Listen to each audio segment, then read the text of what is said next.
ନୂଆପଡ଼ା ଜିଲ୍ଲା ସେନାପାଲି ବ୍ଲକ ଯୁଗେନ ପଦର ଛକ ନିକଟସ୍ଥ ବିଜୁ ଏକ୍ସପ୍ରେସ୍ ୱେରେ ଏକ ଅଭାବନୀୟ ସଡ଼କ ଦୁର୍ଘଟଣା।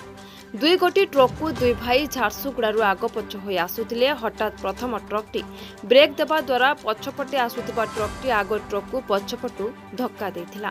ଫଳରେ ପଛପଟ ଟ୍ରକ୍ରେ ଅଗ୍ନି ସଂଯୋଗ ହୋଇ ଜଳିଯାଇଥିବା ବେଳେ ଚାଳକ ସେହି ଅଗ୍ନିରେ ଜଳିଯାଇଥିବା ଜଣାପଡ଼ିଛି।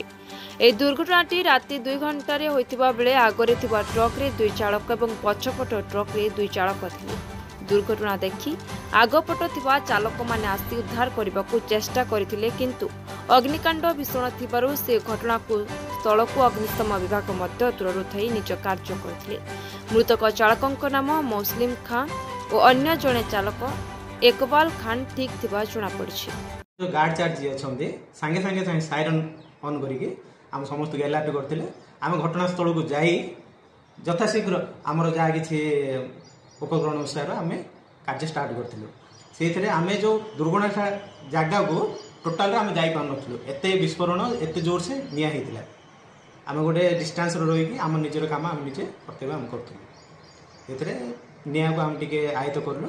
କଲା ପରେ ଆମର ଯେଉଁ ଲାଷ୍ଟ ଡେଡ୍ ବଡି ଆମେ ରେସ୍କ୍ୟୁ କରିବା ଲାଷ୍ଟ ମୋମେଣ୍ଟରେ ଆମେ ଡେଡ୍ ବଡି ରେସ୍କ୍ୟୁ କରିକି ହ୍ୟାଣ୍ଡ ଓଭର କଲୁ। କ'ଣ କ୍ଷୟକ୍ଷତି ହେଇଛି ବୋଲି ଆପଣ ଅନୁମାନ କରୁଛନ୍ତି? ବୋଲି ଆପଣ ସେ ବିଷୟରେ କ'ଣ ସୂଚନା? ଏକ୍ଚୁଆଲି ଆମେ ରାତି ଅଧରେ ଆମେ କିଛି ଇନଫର୍ମେସନ୍ କିଛି ତାଙ୍କ ପାଖରୁ ଯୋଗାଡ଼ କରିନଥିଲୁ। ପ୍ରଥମ ହେଉଛି ଯେଉଁ ଘଟଣାସ୍ଥଳକୁ ଆମେ ଯିବା ମାତ୍ରେ କେତେ ଜଲ୍ଦି ନିଆଁକୁ ଆୟତ୍ତ କରିବୁ ସେଇ ଧାରଣା ଉପରେ ଆମର ଥିଲା। ସେକେଣ୍ଡ ଜିନିଷ ହେଉଛି ଲୋକକୁ ରେସ୍କ୍ୟୁ କରିବୁ, ଏଇ ଯେଉଁ କେମିତି କଡ଼ନ କରିକି ଆମେ ସେଇ ନିଆଁକୁ ଟିକେ ଆୟତ୍ତ କରିବୁ ତା ହିସାବରେ ଆମର ମନୋଭାବନା ସିନା ଆଉ କିଛି ତାର ଉପରେ ସେ କୋର୍ଟରୁ ଆସୁଥିଲେ ହାଇଦ୍ରାବାଦ ଯିବେ ବୋଲି କହିକି ଗୋଟେ ଆମର ଇନଫର୍ମେସନଟା ଥିଲା। ବର୍ତ୍ତମାନ କ'ଣ ସୂଚନା? ବର୍ତ୍ତମାନ ସୂଚନା ନା ଆଉ ସେମିତି କିଛି ଇଏ ନାହିଁ। ଗାଡ଼ି ବୋଲି କହିଲେ ପୁରା ତ ଜଳି ଯାଇଛି, ଆଉ କିଛି ନାହିଁ ତାର। ପୁରା ମାନେ ଗୋଟେ ଆମେ ଗଲା ଭିତରେ ଯେତିକି ମାନେ ବିସ୍ଫୋରଣ ହେଇଛି, ଟାୟାର ସବୁ ଯାକ ଫାଟିକି ଆଉ ଭିତରେ ଯେଉଁ ଜିନିଷ ଅଛି, ଲୋକ ତ ପୁରା ଆପଣ ତ ଡେଡ୍ ବଡି ଦେଖିଥିବେ। ସେ ଆମେ ଗଲା ଟାଇମରେ ଅଲରେଡି ପ୍ରଥମ ଗାଡ଼ିରେ 2 ଜଣ, ଦ୍ୱିତୀୟ ଗାଡ଼ିରେ 2 ଜଣ, ଦୁଇ ଥିଲେ।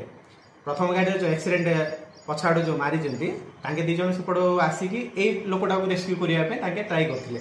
ଆମେ ଗଲା ଟାଇମରେ ଆମେ ସେତେବେଳେ ଯାଇକି ଆମେ ରେସ୍କ୍ୟୁ କଲା 2 ମିନିଟ୍ ଭିତରେ ପୁରା ବିସ୍ଫୋରଣ ପୁରା ଜଳିଯାଇଛି, ଆଉ କିଛି ନାହିଁ ସେଥିରେ କି ଆମେ ଯାଇପାରିବୁ ବୋଲେ ସମ୍ଭାବନା ନାହିଁ ସେ ୟା ଭିତରକୁ।